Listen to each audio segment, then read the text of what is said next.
Ngayon, ito naman ang panata laban sa mga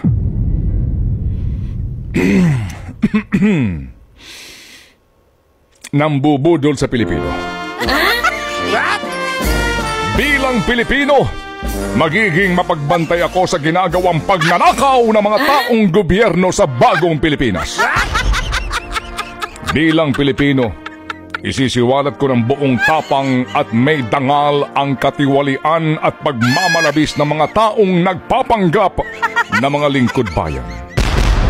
Bilang Pilipino, iaalay ko ang aking lakas, talino at kakayahan sa pagmumulat sa kaisipan ng mga dukhang pinagmamalabisan at nililinlang ng mga taong nasa likod umano ng sinasabing bagong Pilipinas.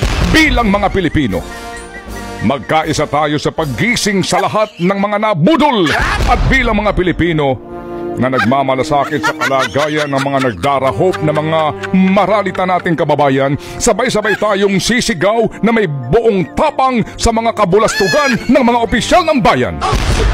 Sabay-sabay tayong sisigaw ng sigaw ng sambayanan.